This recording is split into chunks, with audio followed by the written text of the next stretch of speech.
Hola a todos, espero que se encuentren muy bien. El día de hoy vamos a continuar con nuestra saga de neurología pediátrica. Sí, nuevamente recalcar que esta es una guía rápida más que nada, sí, y que si quieren profundizar y adquirir más información, sin dudas lo van a encontrar en los libros o en el material de donde yo he sacado información que dejaré al final de la presentación, sí. Veremos entonces convulsiones en pediatría y el estado epiléptico. Dentro de los objetivos tenemos que, al finalizar la clase, el médico será capaz de definir una convulsión, diferenciar crisis epilépticas de epilepsia, clasificar las convulsiones, reconocer una convulsión febril simple y compleja, manejar la primera convulsión, tratar el estado epiléptico, identificar cuándo solicitar estudios y cuándo derivar. Bien, dentro de lo que es la introducción, podemos decir que las convulsiones son uno de los motivos más frecuentes de consulta neurológica en pediatría. Aproximadamente al 4 al 10% de los niños antes de los 16 años, incluyendo convulsiones febriles. Cerca del 2 al 5% tendrá al menos una crisis no provocada, y la mayoría no corresponde a epilepsia. Y algo importante, una convulsión no equivale a epilepsia. Sí, como vemos, hasta un 10% de los niños antes de los 16 años presentará quizás un episodio de convulsión. Entonces, esto es importante. Bien, dentro de las definiciones, algo también fundamental, que muchas veces por ahí un estudiante de medicina se olvida, incluso por ahí cuesta recordar bien finamente a un médico recién recibido, es, como digo, las definiciones. En este caso vamos a definir la convulsión como una manifestación clínica producida por una descarga eléctrica normal excesiva y sincrónica de neuronas cerebrales, que pueden ser motoras, sensitivas, autonómica o conductual. ¿Qué es una crisis epiléptica? Bueno, la podemos definir más que nada como episodio transitorio de signos y síntomas secundarios a actividad neuronal excesiva. No siempre incluye movimientos tónico-clónicos. ¿Y cómo podremos definir entonces a una epilepsia? Bueno, es una enfermedad caracterizada por una predisposición persistente a presentar crisis epilépticas no provocadas. Se diagnostica cuando existen mayor o igual a 2 crisis no provocadas separadas por más de 24 horas o una crisis no provocada con alta probabilidad de recurrencia. O 3, diagnóstico de un síndrome epiléptico. Y el estado epiléptico, decimos que son crisis que duran mayor o igual a 5 minutos o crisis repetidas sin repercusión completa de la conciencia o recuperación completa de la conciencia entre ellas. Y el estado epiléptico sin dudas es una emergencia médica, ¿sí? Es lo que yo tengo que tratar de descartar o, en todo caso, evitar que mi paciente entre en este estado epiléptico, tratar de revertir el cuadro, vamos a decir. Una vez visto las definiciones de convulsión, de una crisis epiléptica, de una epilepsia y del estado epiléptico, podemos hacer un resumen de lo que es la fisiopatología, ¿sí? Entonces, podemos decir que una convulsión ocurre cuando existe exceso de excitación neuronal que va a estar encargado por lo que vendría a ser el glutamato, una disminución de la inhibición, ¿sí? Que van a estar dados por, más que nada, los neurotransmisores como el GABA, y alteración en los canales iónicos, ¿sí? O redes neuronales.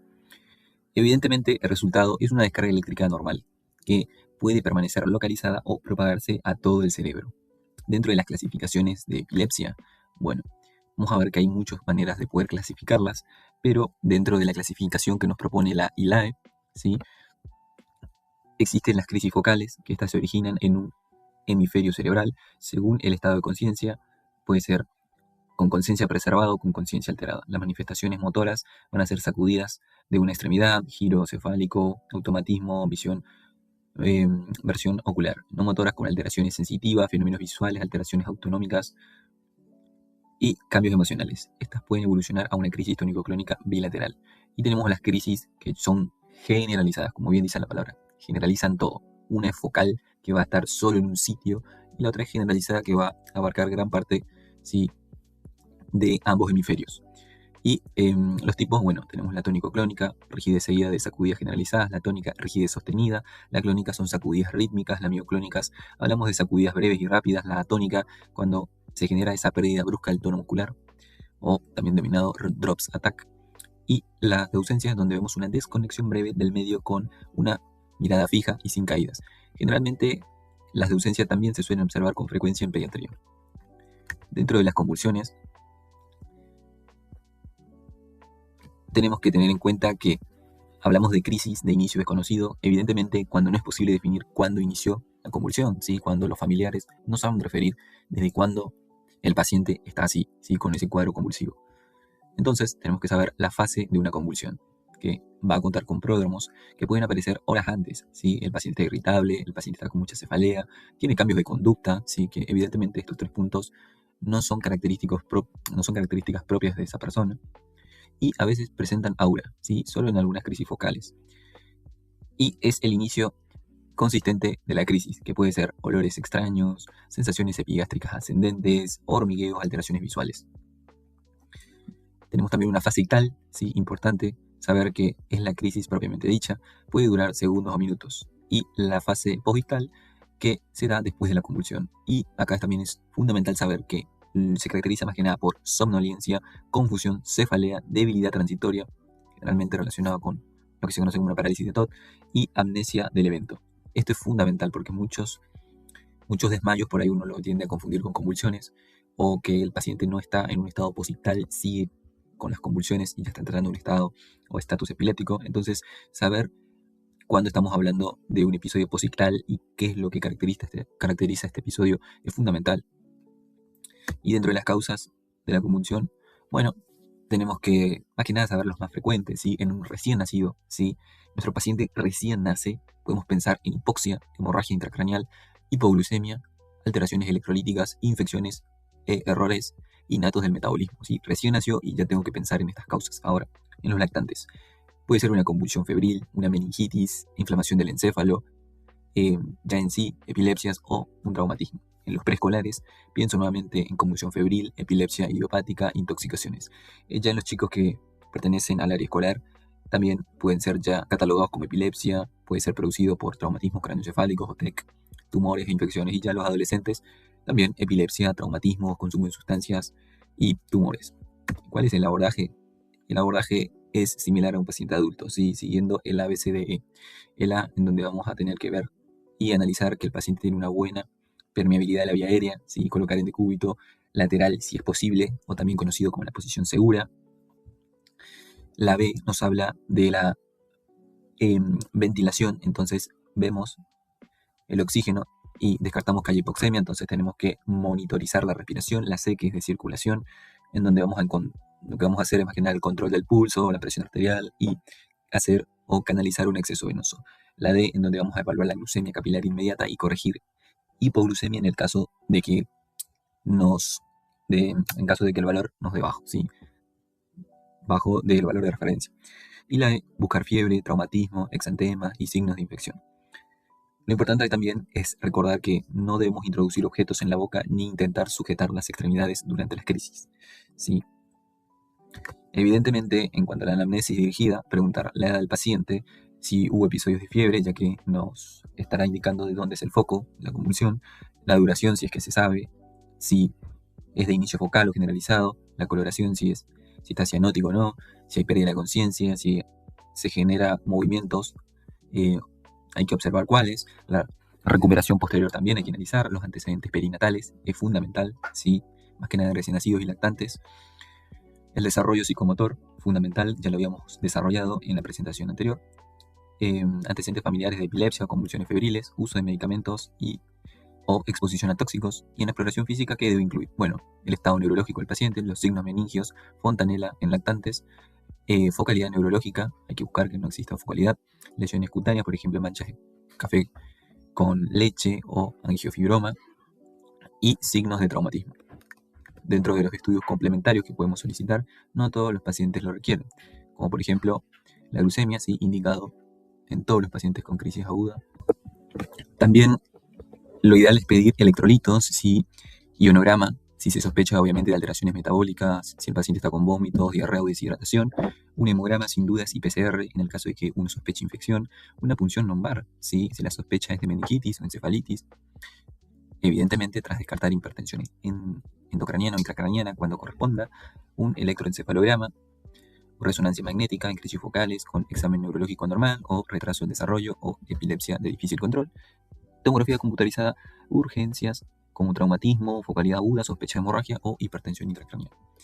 Dentro del diagnóstico diferencial, ¿sí? ¿Qué puede ser, aparte de una convulsión, bueno, puede ser un síncope desencadenado por ortostatismo o recuperación rápida. Con recuperación rápida pueden ser espasmos de sollozo en lactantes tras llanto intenso, cianosis o palidez, escalofríos asociados a fiebre, conciencia preservada, tics, movimientos estereotipados y trastornos del sueño. Hablamos de una convulsión febril cuando hay crisis asociadas a fiebre mayor o igual a 38 centígrados en niños entre 6 y 60 meses, sin evidencias de infección y del sistema nervioso central, alteración metabólica o antecedentes de crisis febriles.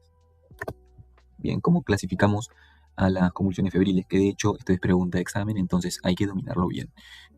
En convulsiones febril simple y compleja. Listo. Bien, la simple es la que dura menos de 15 minutos, generalmente generalizada y no tiene recurrencia en las 24 horas. Y un estado neurológico previo normal.